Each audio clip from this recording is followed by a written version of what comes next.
Good afternoon, everybody, and welcome to our workshop. Thank you for being here with us today. So I'm Sara, I'm from Lisbon, Portugal, and I am the EUTOPIA Student Career Ambassador for NOVA. I'm also a second-year master student of Law and Economics of the Sea of NOVA School of Law and NOVA School of Business and Economics. So here today we have four speakers, and in advance. We have Professor Bernardo Ivo Cruz, we have Dr. Madalena Fonseca, we have Dr. Catarina Patrão, and Dr. Joana Bordalo. So the workshop structure will start with an individual presentation of each four speakers of around 5 to 7 minutes, which will talk about networking in their professional area. And I will present them as they speak, of course. And then the second part will have a discussion of around 20 minutes with questions made by the audience that were written in the forms, but you can also raise your hand and I will be moderating. So Professor Bernardo, we will start with you if that's okay. So a quick presentation, and correct if I say anything wrong, of course. Professor Dr. Bernardo Ivo Cruz is an academic and former Portuguese Secretary of the State with experience across the public, private, and NGO sectors in Europe, Brazil, and Timor-Leste. A Bristol University PhD and Chevening Scholar, he currently teaches at NOVA School of Law and Universidade Católica Portuguesa, focusing on political studies and sustainable finance. I'll give you the floor, Professor Bernardo. Well, thank you very much. First of all, it's a pleasure to be here, and thank you so much for the invitation. I'll apologize, but I'm on a shared space, so there will be some noise around me. I'll try to speak over them and see if we can get this on the road. As Sarah mentioned, my professional career has been spanning from business to university to politics. In any of those, you need networking, and you need friends and long and serious conversations. And what strikes me as probably the most interesting thing about networking is the possibility of meeting people that either will be helpful to you or will make you think harder on your assumptions. Those who will, there's a really nice turn of phrase from an Englishman who started. He was the initiator of the British sustainable social funding. So he created the first proper instrument for funding social impact activities. And he used to say, when you have an idea, first of all, you will talk with the people that you know will agree with you. And then you will build momentum, and you will have new converts and proper conversations where you have the capacity to build on your initial idea. Secondly, you will talk with the people that are not convinced, but are rational about the argument. So you will have harder conversations, more difficult conversations. I have that. I teach sustainability, both in Católica and in NOVA. And I have two sorts of students.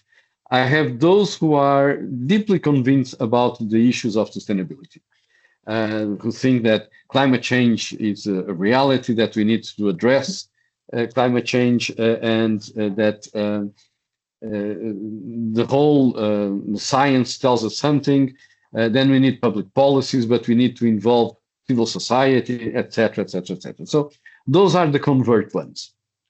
And then you have the ones that think, yes, science, climate change is a reality, but we need to balance climate change policies and public policies for climate change with other policies. There's more around than just sustainability. So we need to make sure that people who cannot address climate change or are not touched by climate change, public policies will take care of those as well. So it's not the core of policies, is a part of policies, and we need to balance one thing with the other. And those are the ones that we need convincing. And they are rational, they are open to debate, they don't agree with you, but they are keen in having a conversation. And then there's a third group of people who, according to the gentleman who started social funding, there's no point in wasting your time with them because they will never agree with you. Climate change, curiously, because of what's going on in Iran, now has the magic one of convincing everybody. It's just depending on how you frame the conversation. For those who are keen on climate change as a public policy and the necessary public policy, the conversation has been there since the end of the 20th century. When we put together the Intergovernmental Panel on climate change, we know that science is telling us something and we need to address those. That's one group. The second group is we agree with science, we don't deny science, but we think that climate change is not as important as you want to convince us of. And then you have to have that conversation, which is probably the serious conversation to have, because public policies will make, you will have to make decisions.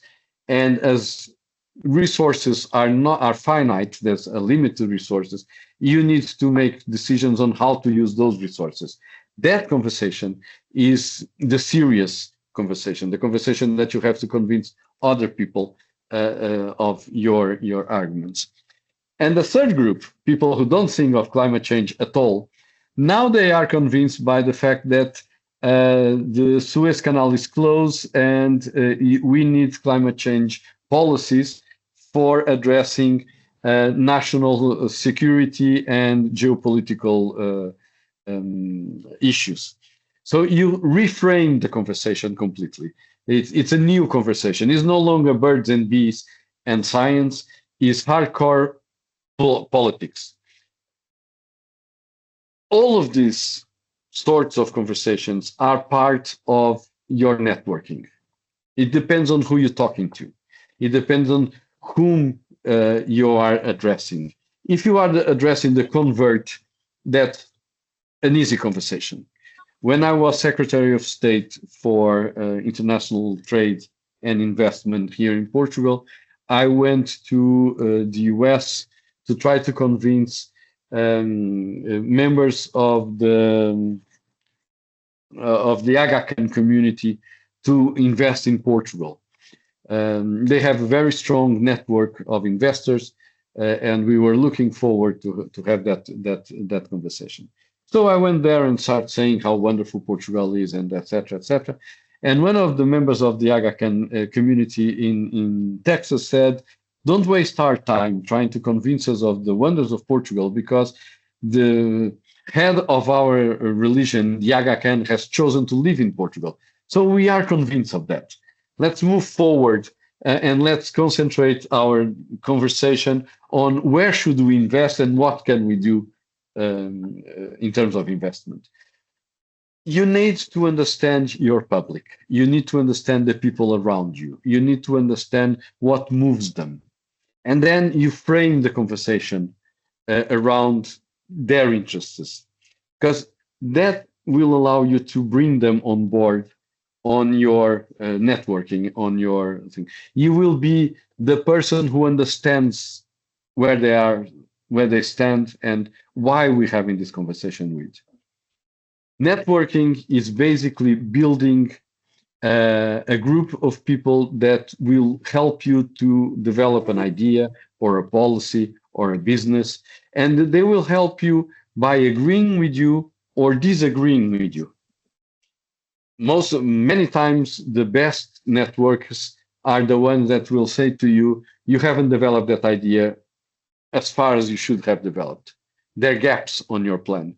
There's issues that you need to address to make sure that that particular idea or whatever you wanted to achieve will come into fruition.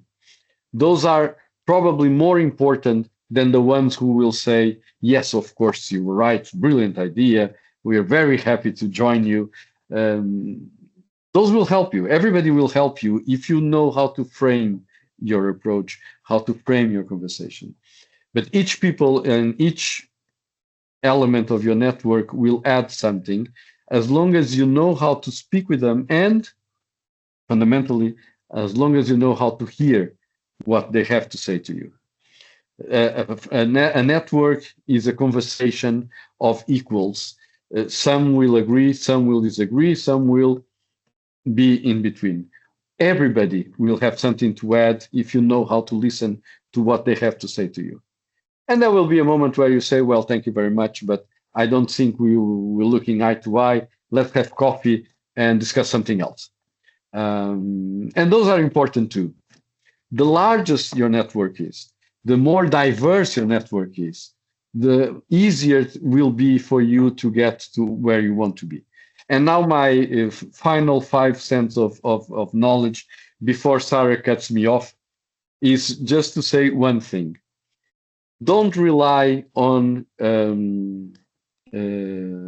social networking, on social, whatever, Facebook.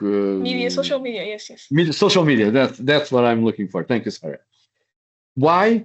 It's not because the people on social media are mean or are idiots or no. Social media, the design of the model, the business model of social media is designed to give you what you like, because that's how they make money. They make money by selling you stuff. And to sell you stuff, the algorithm will understand and signal what the things you like. And so in social media, you will never be confronted with someone or some idea that you're not aligned with. Not because they're mean, not because they want anything else. No, it's because of the business model. If you're not paying for something, you are the product that they are selling. In social media, we are the product that they are selling, and they are selling to people who have something to sell to you. And so if you rely only on social media, you will never find contradictions or debate. You will find people that go around insulting everybody, but that's not a dialogue. That's just people being mean to other people. Go outside the social media. Yes, Sarah. Professor Bernardo, yes, but I'm going to finish right now. Okay. Do your networking outside social media. You can use it to identify people, but it's not through social media that you'll have the proper conversations that you need to have a network that will help you and support you. It's by engaging with other people in serious, open conversations, always being respectful and always being open to be. You don't have the right not to be offended. So live with that. That's society. You'll find people that don't agree with you, and you have to engage with those to understand why they don't agree with you and what can you learn from their objections to you. Thank you very much. And Sarah, sorry for being... No worries. Thank you, Professor Bernardo, for your kind words and for your knowledge and information. Now we will go to Dr. Joana Bordalo. I will give a short presentation. If I say anything wrong, please correct me. Dr. Joana Bordalo is the Deputy Director of Native Scientists and Communications Manager at EUROfusion, with a background in science communication, biology, and music. Co-founder of an award-winning science outreach program, she's a Fulbright FLAD alumna and was recognized as one of the top 100 women in social enterprise by Euclid Network in 2023 and received the NOVA FCSH Alumni Award in 2025. Dr. Joana Bordalo, the floor is yours. Hi, thank you, Sarah. Can you hear me? Okay, now yes. Let's try that I share my screen with you. It's sharing. Full screen? Just a second. Yeah. Okay, nice. I can see you, all of you, while I talk, but I think it's okay. Okay, thanks for the invitation. I really want to be brief and just share with you a little bit of some insights, and hopefully my journey will, shed some lights or spark some ideas also in your careers and paths. And the first thing that I really wanted to talk about is the potential of conversations. I was thinking about this challenge and this little talk today, and I realized that most of the events, decisions, um, doors that I've opened throughout my career actually started with conversations. And I'll show you how by sharing, very briefly where this conversation started. So as Sarah mentioned, I have background in music, and while I was in the Azores for the very first time in my life doing an internship, an orchestra internship, someone told me, one of the director of the music school, that there is university in the Azores. And that led me to actually decide to do my mobility exchange semester in the University of the Azores and go study abroad for the first time in my life there. And then I was in the Azores and I heard about Erasmus, and I decided, okay, I want to go a step forward and then try to study abroad. So that was another conversation. And when I came back, actually, I was back in my alma mater, school in Lisbon, and there was a professor of mine who was kind of awarded for some drawings that we did. And I was asking her for help because I had finished my bachelor's and I was lost again. And she was the one, after talking to me, telling me that there's such a thing called science communication that I never had heard about before, which actually led me to enroll in my master's degree in NOVA FCSH and meet all these colleagues and the whole topic that it's my passion now and I didn't know about before talking with my professor back in the Faculty of Sciences. And then, I was one day at the beach with some kitesurfer friends and my dad. And after the session, I was like, I've studied abroad in the Azores within Portugal. Then I went to Slovenia.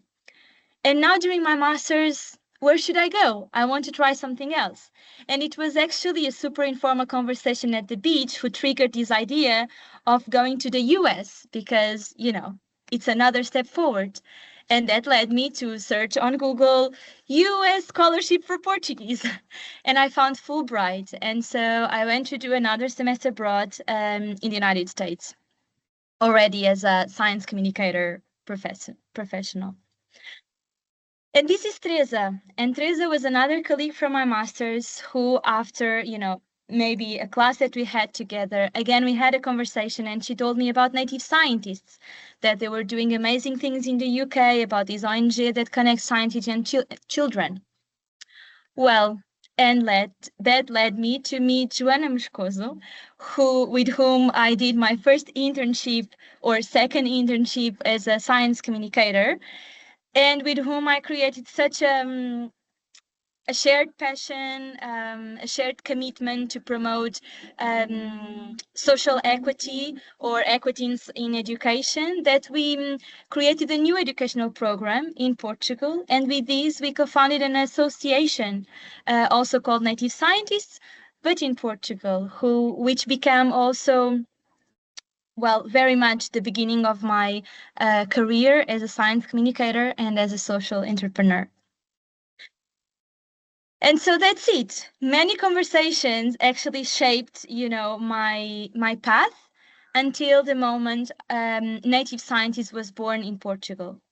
And what we do is that we take scientists back to the schools where they come from, where they studied when they were little, to inspire their own communities.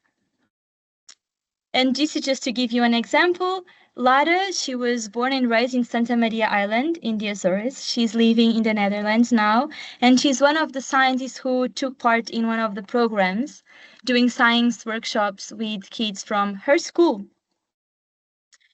And just that you have an idea, this was the map of places that we implemented the program in its first year. And thanks to so many partnerships and collaborations, this is what the map of our interventions look like in this current school year. But how? How is the map so full of dots and so many children reach and such an expanding of the program that we had in Portugal? Also because myself and through native scientists very much, we worked in expanding our network. Joana was coming from the UK. I was starting my career in Portugal. And so now what I want to share with you are just some tools that helped me also expand the network. So, talks with partners from partnerships that we have, like Técnico or municipalities like Porto, and also through LinkedIn, since we are, starting our careers in Portugal and the NGO, it was very essential also to raise awareness to what we were doing through social media. And also because we are in the academic context, it was very relevant that I started to meet other science communicator professionals. And so these are some of the international conferences that I've attended in the last years, some European, some worldwide. And also after expanding our network, it's also key to then nurture the relationship that we have.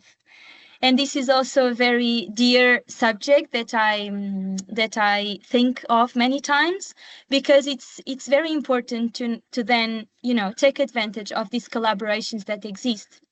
And so on the left you can see I was doing a training in science communication in my first alma mater. Then this was last year during the awards with my second alma mater, and this picture on the right with Ciência Viva.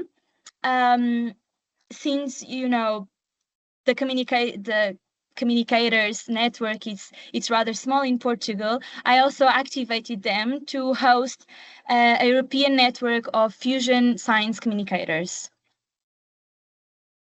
And just another 3 examples, because FLAD was also actually sponsoring my stay in the US as a exchange student. I kept on nurturing this relationship with Fundação Luso-Americana. Also in the Azores, they have a very, strong connection with the islands because of the bridge between the US and Europe. And also the US Embassy, by being an alumni and went on an exchange semester, I also applied for grants to, even increase our funds at Native Scientists. And I just want to finish with this detail or idea or angle that, these were just some examples and my own examples that I decided to share with you today. But we are all very different people. I love talking with people face to face. Some other people prefer writing or, meeting rather via the computer. And we all have our different journeys, academic journeys, the hobbies that we have, the people that we meet in school or outside school. So most importantly, what works for me might not be what works for you, and what works for you might not be what works for me. So I think the goal is really to see where our comfort zone is, where our challenging zone is, and explore what works for us and find and sounds more natural. And also what is, what are things that we absolutely don't want. I don't like Instagram, for example, so I don't network and I don't create connections through Instagram. But I kind of find nice to share some views on LinkedIn. So yeah. And conferences, I do love to meet people abroad. So these have been, just my examples, and I'm also happy to discuss with you further afterwards. And that's it. Thanks so much. Thank you so much, Dr. Joana. This was really amazing presentation and kind words. I don't know if you can, thank you. Yes. We will discuss more afterwards, yes. Now I would move forward to Dr. Milena Fonseca. Again, correct me if I say anything wrong. Hi, Dr. Milena Fonseca. She's a careers advisor at NOVA School of Business and Economics, previously at University of Oxford, with a PhD in neuroscience and research on learning and decision-making. She brings a new, unique perspective to careers advising, helping students see networking as a learnable skill that can feel both genuine and rewarding. The floor is yours, Dr. Milena. Thank you very much. And I'll just share my presentation now. But it's a real pleasure to be here. Thank you, Sara and EUTOPIA team for the invitation, and thank you all in the audience for coming. I've already been learning a lot just in this panel and sort of networking, so thank you for that. And I think my contribution here to this panel is perhaps in my experience supporting students navigating their next career steps, which invariably also covers networking. So a little bit of kind of the biggest struggles, what it actually feel for a student at the beginning of their career, to kind of think about networking and what strategies I found that are most helpful for them. So I've worked with students as my years as careers advisors across every stage, from undergrad to PhD, and also every discipline. Now I'm in a business school, but before I was working with students from all the way from physics to finance.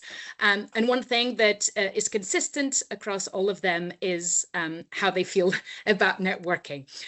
So the reactions range from kind of feeling awkward, uncomfortable, a sense of not feeling authentic or being kind of performative, all the way to feeling that it's actually somehow unfair or morally wrong to network and to even engage in it. So if that's how you feel, you are certainly not alone. And from my experience, what students often find most helpful is realizing that these feelings and these ideas aren't intrinsic to networking itself, but they're actually features of how it might be approached. And often it is approached, and sometimes we are at the end of kind of bad networking, but good networking can be approached differently. It's not really about kind of trying to sell yourself or asking for a job, just like Professor Bernardo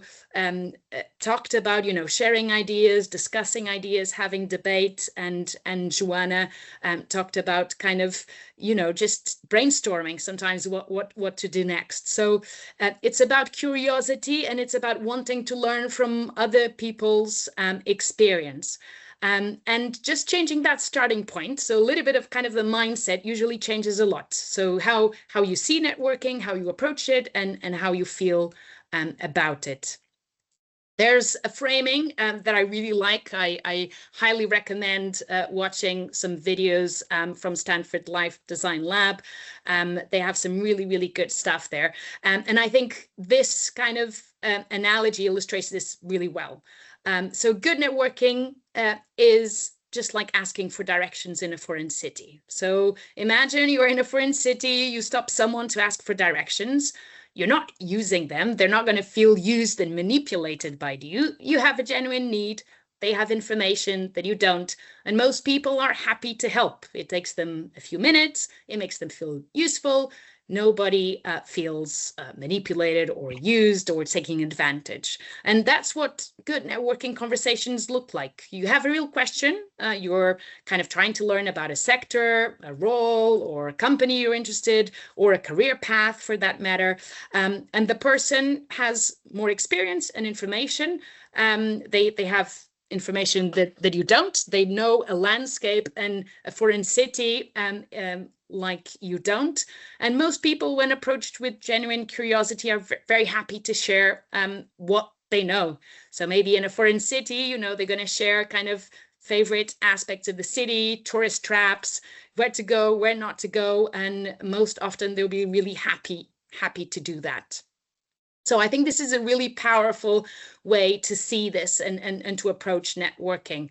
You know, there's an unknown, a landscape you don't know, and you're just asking for directions. So, but you may be thinking, Madalena, wait, but this workshop literally is called Turning Conversations into Opportunities. And you're telling me this is just about learning and curiosity. How do you actually bridge this? So what I would argue that the perspective I've described is not just about making you feel better about this, but it's also more effective. So conversations driven by genuine curiosity will be more enjoyable for everyone involved. They will be more memorable and more likely to lead to other conversations down the line. So what do you actually get from these conversations that then can lead to opportunities? You get information about a field, a role, a company, what it's really like, and so that the day-to-day perspective on what's genuinely valued beyond the job description. And also that tells you how to position yourself and how to frame your experience. Just like Professor Bernardo was saying, you can how to know your audience so that you can frame your argument or your ideas to get buy-in. Awareness of opportunities. So many opportunities actually never get to job boards because they're maybe filled by word of mouth, or because they're a startup and don't have yet resources, or just because they found someone before they get to advertise it. So this is how you find about them. And yes, sometimes something more directly, kind of a referral or a job offer, but that's usually further down the line. All of this means you're more likely not only to hear about interesting opportunities that you would otherwise miss, but also with this information, then better placed to actually get them if you want. And why? Because with this kind of information, you'll be able to articulate very clearly and convincingly why a role actually interests you, how your background is relevant, what you'd bring to it. And in a time dominated by AI and AI written things, it's also just a really good evidence and showcase of your interpersonal skills, something that employers and anyone that will want to work with will really, really value. So what does this look like in practice? So three things that I think can make a real difference. Of course, I think all of us are happy to share the tips in the Q&A, but I just thought that these can be three tips that maybe can illustrate this and also be helpful. So one is just kind of prepare. And prepare doesn't mean, go and read all the papers and go and kind of see every turn and twist of a person, but find one thing you're genuinely curious about that person, the organization, the sector, that you can ask about and that you can connect with this person. During listen more than you talk, I think this is something that normally is the source of a lot of fear from students, is this idea that they have to pitch themselves, they have to sell yourself and sound interesting and so on. But actually, in good networking, just like a previous panelist said, it's a lot about listening. So we actually say, listen more than you talk. You're there to learn something, not to sell yourself. And people who actually get remembered are not the ones, they're not going to remember kind of your CV. They're going to remember, who asked good questions and actually listening. What was a good, interesting conversation? So I think that also takes a bit the pressure off. It's about listening, building on what the person you're talking to is saying, and just remain curious. And finally, follow up. I think, show appreciation. Everyone, of course, likes to know they were helpful. And if you can, reference something specific. Maybe you say, the course that you suggested, I just looked it up and I'm going to start to do it. Or this person that you suggested, I looked up. Or there was this particular thing that you said that really resonated with me. Thank you. And maybe later on, kind of, if you can, and in some of the relationships, just share occasional updates. Maybe someone helped you, or in a way that you were deciding what to do, and maybe a few months down the line, you said, remember we talked about, I actually found this this job, or thank you so much for your help, and so on. I think this is what students sometimes drop off, and actually this is what is more likely to lead to for a conversation to really become a relationship, and potentially a mentor and someone that can be really, really valuable in your professional life. Just want to end that kind of students I work with who get the most out of networking aren't necessarily the most confident or the most extrovert. They're the ones that treat this as something you get better at with practice. So it's a skill like any other. And also who experiment to find what works for them. Just like Joana was saying, you know, kind of make it your own. Some people prefer large events, others prefer one-to-one, others prefer messages. That's absolutely fine. There's no single right way. Just experiment, find what works for you.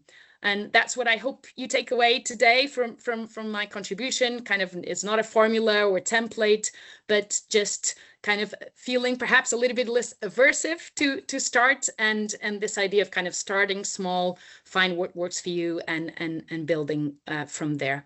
And I think that's it from me. Of course, happy to answer any questions, and also happy to talk about my own trajectory if that's of any interest. And yeah, thank you. Thank you so much, Dr. Madalena, for your presentation. It was really great. And then we will discuss, of course. Now I would move forward to Catarina Patrão. Hi, Catarina. Catarina Patrão, yes, again, correct me if anything is wrong. She holds a master's in biomedical engineering from NOVA FCT, currently at functional system analyst at Timestamp. She previously worked as a QA consultant at Wave and contributed to development of a low-cost myoelectric prosthesis for her thesis. With experience in student leadership as director of training at careers at NEB, she brings a unique bridge between technology, innovation, and professional development. Catarina, the floor is yours. Hi, everyone. Thank you, first of all, for the invitation. And hi to everyone who came to this session and to the panel again. So you gave excellent tips, excellent visions, and I will try not to repeat anything. But at the same time, to sum it up, I will have like 5 points. So first of all, everything is going to be okay for everyone here, even if you are not doing networking all the time. So I just want to tell you that you don't have to be too preoccupied about networking. I think that I will call it smooth networking is always a possibility. Joana, as she described, she made a huge decision in her life only by talking at the beach. This is networking, okay, everyone? So the first thing that I want to say, like, every kind of networking is valid, even if you are just talking with friends, okay? So first of all, this. Second, having said this, literally everything is an opportunity for networking. Specifically in my area, engineering and technology, but I think this can apply to any other area. Every event that your university is organizing, that your course is organizing, that the student union of your university is organizing, every event will be an opportunity. I'm talking about job fairs, conferences, roundtable. These are all good opportunities for you to have a good talk with someone that interests you or in a company, okay?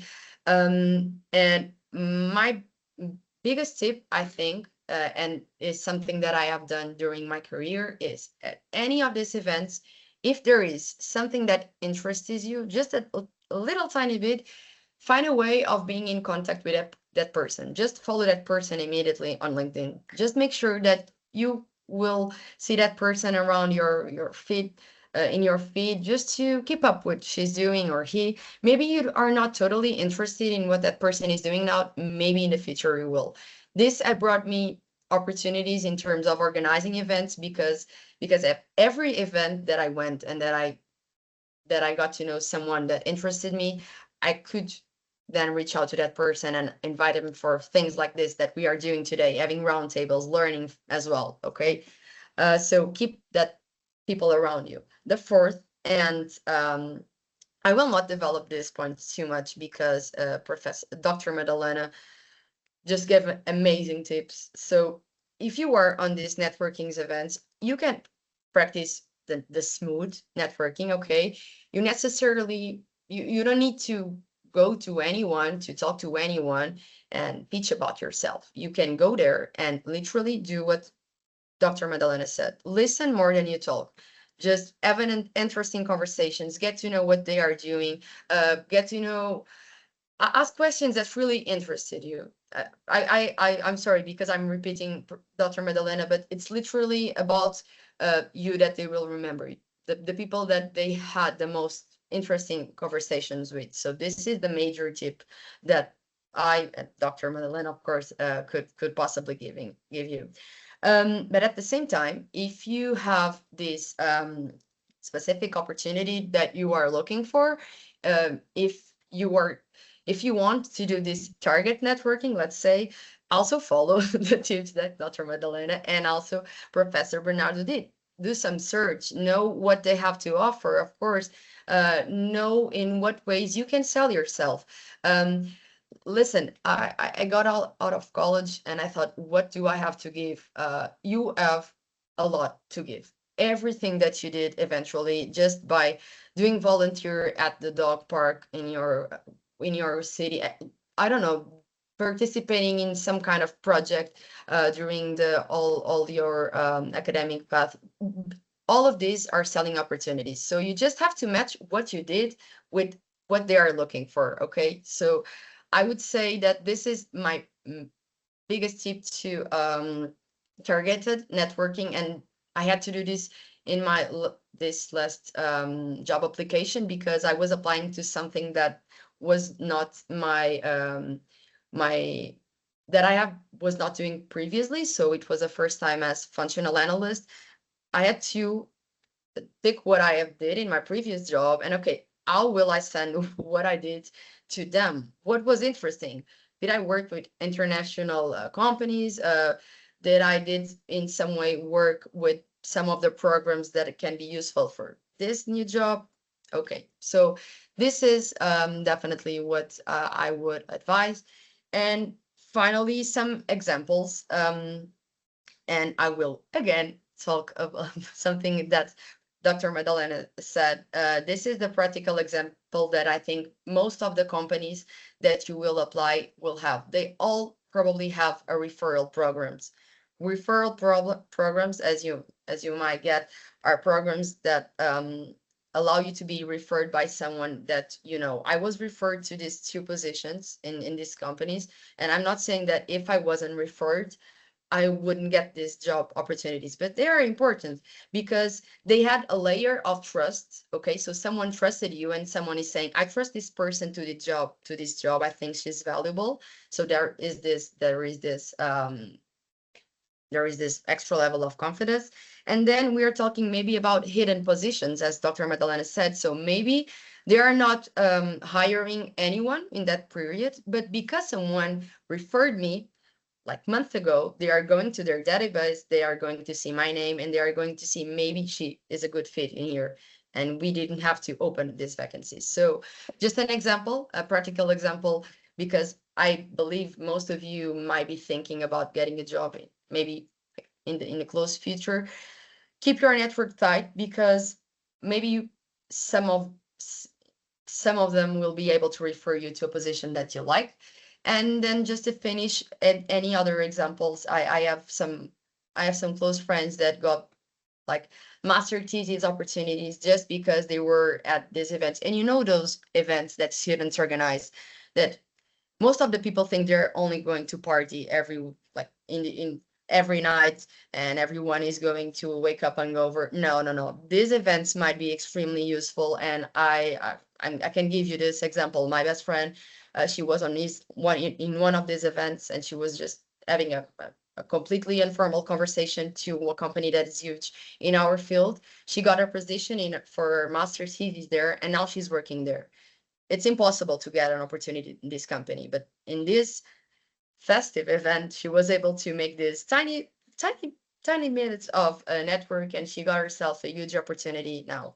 And there are several other examples that I can give you, but I will not. So I will finish with that. Every opportunity will be every opportunity will be interesting for you to do any kind of network, smooth or target. You can choose, and you will always be on time. Okay, so just to add this for the people that are in the first years of university, not stress that much about that. You will have all the time you need. Yeah, that's it. Thank you so much, Katarina. So nice words. Now I think we will move to the discussion part. The Utopia team asked me if anyone who can light on their cameras, it would be nice so the speakers can see who they're talking to. So yeah. I think I will start by making some questions, but if anyone wants to make a question, please raise your hand and I will give you the word. So my first question would be, and this is for all of the speakers, but I think we'll start with Professor Bernardo, so we can go back to the beginning. What inspired you, Professor, to pursue your professional field, what you're doing right now? Well, I'm going to be honest. I never had a plan. Things just happened. The big change in my career was I was stuck going nowhere professionally. I was too old to do a master's, so I decided to go straight to a PhD. And that involved a lot of considerations. So where can I do a PhD? I didn't have a brilliant grade out of university, so Portugal was out of the picture. It had to be somewhere where I spoke the language. So it probably would have to be either a Spanish or an English-speaking country. And the UK, for those of you who think about this, the UK used to have, this was way before Brexit, dinosaurs was still running around the islands. The UK was very generous on the way they assess your professional experience as a path to get into PhD. So, and it was closer and cheaper than the US or Australia, so I went to the UK. Long story short, the PhD opened a lot of doors, opened the doors to academia, but it gave me also a market recognition that I would not have otherwise. So the secret was to have the recognition of a degree that allowed me then to move into other areas. And then you have lots of friends and you know people and you talk with them and you have, like Katerina was saying, you have this bizarre conversation that suddenly turn into an opportunity that you are not expecting or looking forward. So my advice would be add as much as experience and knowledge as you can. Do different things. I had 4 or 5 different careers throughout my life so far. I never, this is something that actually irritates me. I have never got a job that I have applied for. I was never shortlisted for anything. I don't know how to write letters or do CV. So I do something wrong. I don't know exactly what. I asked the other day to ChatGPT, and ChatGPT said, well, your CV is so boring that obviously nobody will read it because it's a long academic CV with books and articles and things, and no one has the time to read 18 pages of boring stuff that you've done. So probably that's the answer. All the jobs that I've got, all the opportunities that I got were through networking. People who know you because they have worked with you before, or they have read something that you wrote, or they have, I don't know. But all the jobs that I got on throughout my whole career, they were always through networking. The initial ones were your parent knows someone who has a. My first job in life was, for those of you who are here in Portugal, was to be an attendant at exhibitions in Feira Internacional de Lisboa in film. So I was there to make couple of bucks to have beers with friends when I was 17 or something. It's always been, I know someone who knows you, and oops, here's an opportunity. Let's explore that. Never, I don't know how Madalena does it, to put people in career paths that involve letters and CVs and interviews and things like that. That's a mystery to me how people get jobs like that. It's always been through networking. You know someone who knows you, who appreciates your work, who remembers you, and who is looking for someone that can fill a position that you can do it. So it's as much as networking as possible. You speak with everybody. You have conversations with everybody. I'm horrible with names. I'm really good with faces. I'm envy of Joana because my father's family, they're all musicians, and I can't recognize notes, but I don't forget the face.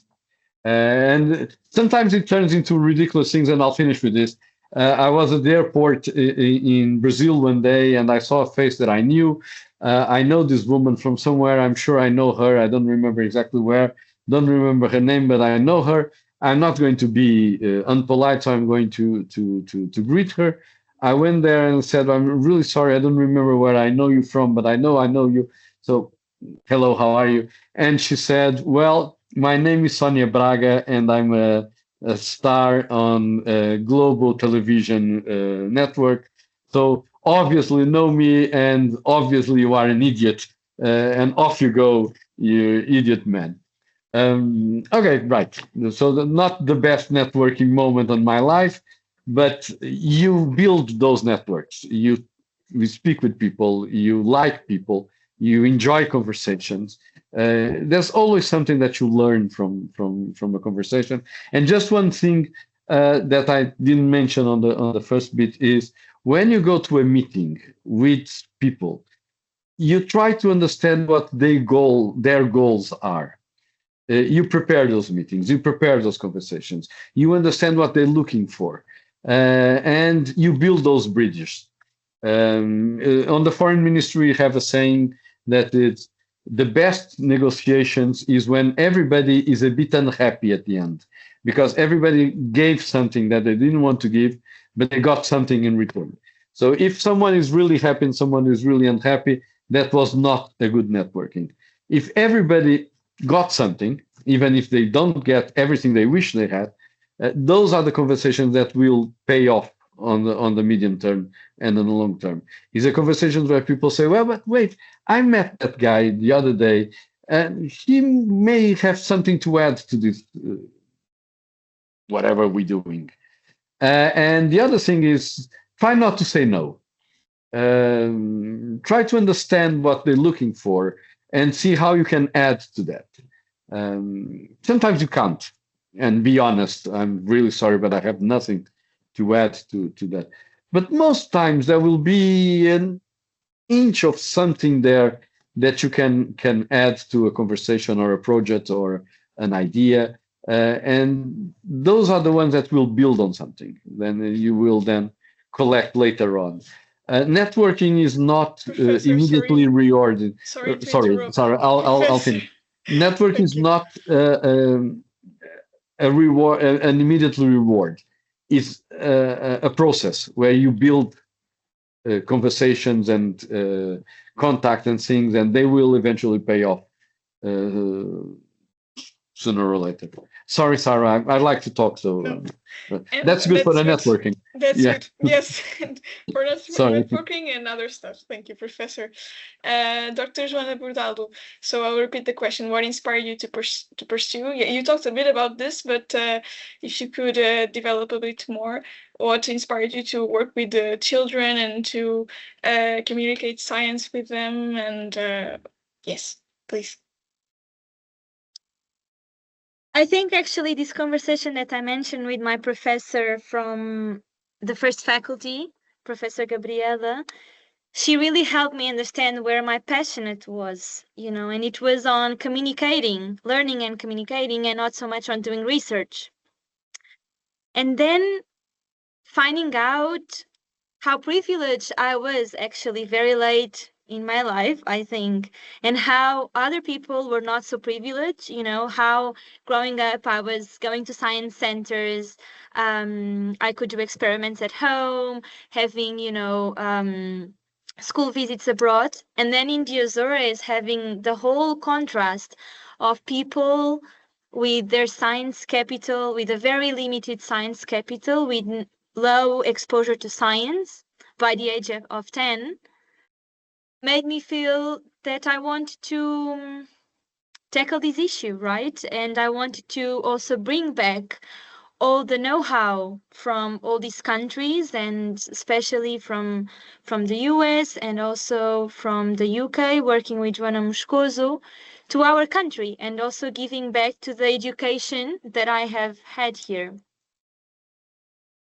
And another thing that I'm very passionate about is actually working with people and for people. So I realized every day, and even more when I organize events, that I'm super tired but fulfilled in the end. And when I'm in person in the conferences with the people, it's tiring, but it's really what drives me and what fulfills me in the end of the day. For some people, this might be crazy because they just feel exhausted. But I love talking with people. I love in-person work. And so trying to find a way to bring together all your passions in your work, I think that's the goal, right? Yeah, it is. Thank you so much. Dr. Madalena Fonseca, again, what inspired you to work what you're doing today and throughout your field, please? So I will reiterate a little bit of what was said, that I think there's no such thing as one career path, and that's certainly true also for me. Contrary to Bernardo, I did have a very well laid out plan since I was young, and I studied. I did my undergrad in the UK. I knew I wanted to be a neuroscientist. I talked to people that were doing neuroscience before to choose the best university. I did that. I did a PhD, did postdoc, did all of that. But I think part of this is you also learn about yourself. You also change, of course, but you also, as you try new things, you also learn about yourself through experience, but also through talking to people. And there was a time in my career, I was a postdoctoral researcher in Oxford, and I do love neuroscience as a subject, and psychology. I've always have, and that's a comment from what I do now. It's people, how we think, how we decide, how we stay motivated. But I found that in the lab, there was something missing. There was this relational aspect. There was a kind of immediate impact in other people's lives that I didn't feel. I felt maybe I was making a difference for, 50 years down the line through my basic research, but not that I was not having kind of a feeling daily that I was helping others. And I think that leads me to also say something that I think networking is a part of it, but part of these ideas, of course, when we talk about our trajectories, and there's kind of retrospectively a thread to it, but a lot of what you find out also about yourself and how you experiment possible career changes is through also little experiments. So when I was a researcher, but I started looking for things to try out. I was part of this mental health group for academics. I was starting doing some kind of science communication, and that's kind of a way for me to test, okay, I think I would like to work more kind of one-to-one with people.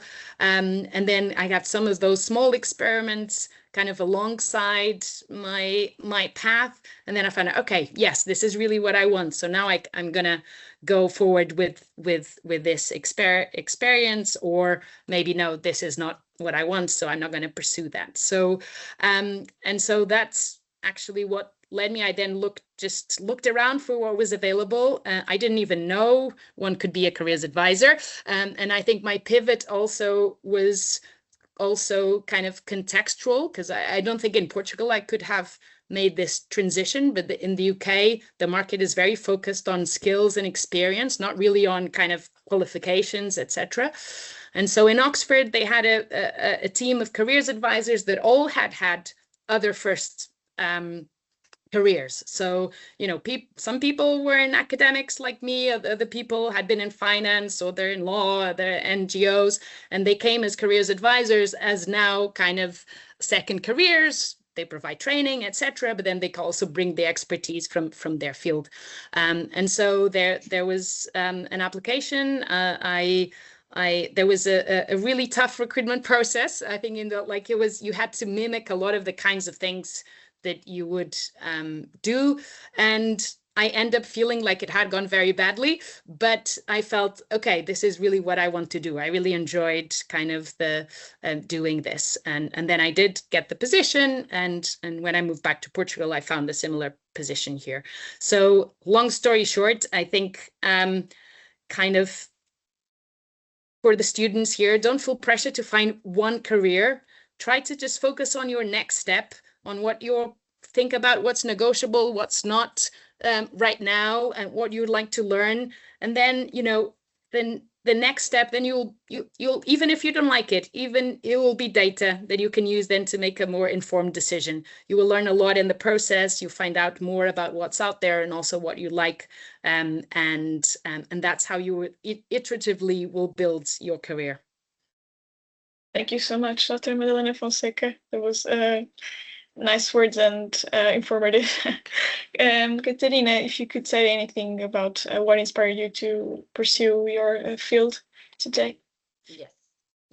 I chose biomedical engineering because I love the idea that technology can help us improve our health in literally millions of different ways. That's what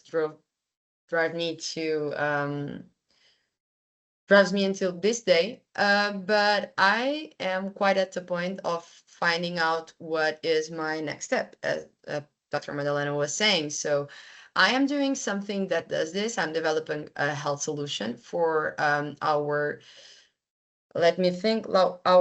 Ministry of Health in Portugal. So I'm doing something that is related to my area. I'm not sure if this is what I want to do forever, and that's it. I think that the important thing for you to have in mind is you only have to figure out what is your next step, target it, and do some networking for understanding how can you reach this next step, and always listen to yourself, because I know a lot of people that are very comfortable in jobs that they don't like, and that's just the unique thing that you cannot do. You can dream as high as you can. Maybe you will not reach there quite yet, but just don't stay where you are unhappy. That's my biggest advice. And while pursuing your career path, your only career path, don't be afraid of doing literally any other thing that makes you happy. I'm doing theater right now. Maybe I will give up being my biomedical engineering, and I will go to SIC or TV to be an actress soon. So just listen to yourself, and eventually everything will be all right. That's it. Thank you, Caterina. I will ask again if anybody has any question that would like to make to our speakers. Yes, Margarida, please. Hello, thank you all for your insights. I took some notes and it was very helpful. Thank you. I want to ask one question that for me is the biggest one, that is, how do I start a conversation? For example, I'm going to be in a conference soon. I know a person or two that I want to talk. How do I start? I go there and I say, hello, my name is Margarida, and the rest. Maybe I can start to reply Of by course, go. actually engaging, like someone gave a talk. So you can actually write down a question for this person and be like, hey, your talk was very interesting. I was, struck by learning this, and I was wondering that. oh, and by the way, yeah, I'm Margarine and I'm also doing this or that. So trying to find a way to connect, it doesn't need to be something very special. Or, to be honest, I really love your jumper. And I was wondering, where you bought it. And, it's so much my style. And I was, happy to talk to you about this. Actually, my best friend, we became best friends because we realized she was playing an instrument and I was playing an instrument. And she was also kind of lost joining university, and me too. And, it's just like sometimes you find a little thing in common that just starts a conversation and then conversations just flow. Thank you, Dr. Joana. Any other of the speakers wants to add anything to reply to Margarida? I would just add that, especially if it's a conference and you already know a few people you might want to speak, you can even just read some of the papers before, or just look a little bit up so that you also don't feel so much pressure to like get a question out of the talk. But of course, if you get a question of the kind of the recent talk they gave, that will be even better. But there's also some kind of homework that you can do. But what I would say, and I think this maybe answers some of other questions as well, is I think a recurrent theme in all our advice is focus on the other person and focus on their interests. Don't worry about kind of how you present yourself or sell yourself, or just think about, what interests them. Of course, what you find interest in, that's your motivation to talk to them. But from their perspective, it's really about having a conversation of what interests them, not really kind of thinking about how to pitch yourself. Thank you, Dr. Madalena. Or what you can bring to them. What can you add to their work or to their interests or something? You listen to someone on a conference or something and you say, well, I actually have something that you may be interested in, and here it's whatever it is. Make the conversation about them, not you, like Madalena just said. There's lots of ways of doing that. But the key is always understanding what moves them and what's interesting them. At the end of the day, you're looking for building a relationship that will be beneficial for everybody. But you are the one knocking on their door, so you are the one bringing candy and flowers to the meeting initially. I just wanted to add that people love to talk about themselves. So if you just ask questions, they will be happy to answer you. Yes, and Joana also add here in the chat, Margarida, that it's also nice to have a pitch of 30 seconds. Yes. I think we have time for one more question, if anybody has. Don't be shy. Yes, Sarah, go. Oh, yeah, thank you so much. Well, I'm a bit triggered with networking, especially for someone who feels, I would say, like safe in their career. Like for example, for me, before I would find it interesting to do networking because I was looking for a job, but now that that I have a full-time job, I'm like I'm sometimes like not motivated to do networking, and I then wonder why should I do networking. My question is for those who feel this way, like you have a full-time job, okay, you achieved what you wanted to achieve. Maybe that's just a perspective that I have because I don't know what awaits for me in the future. But for those who are more experienced than me, who's just starting, what would you suggest? Like, what is there for networking for someone who's already in this position? Is it worth the while? Thank you, Sarah. Just to warn you that the team has sent me, the EUTOPIA team, that we have to end at 6:45, so the speakers have 1 minute to answer. my answer is yes, definitely worth it because you don't know what's next. And also, our wishes, our ambitions are changing all the time. I was very happy for 3 years in the Azores and I felt the need to change. So I moved to Munich in the center of Europe. And, that was also because I changed and I embraced another job. So it's always worth it because also we change as human beings. Also, I would add, like I was saying, like this smooth networking versus this targeted networking. You can always practice the smooth networking. You can always just be attentive to talks. You can always like just follow anyone that interests you on LinkedIn. You don't have to be always like going to these events and looking forward to talk to other people. Just like be attentive, and if someone interests you, keep them close to you, even if this is by LinkedIn. You just don't have to be over preoccupied about that. Thank you, Katerina. So just to end, thank you everyone for coming and for your participation, and a special thanks to the speakers, Dr. Madalena, Professor Bernardo, Katerina, and Dr. Joana. Just to final remark, I would ask you to say one word or one sentence for advice for networking, just really shortly, if you can.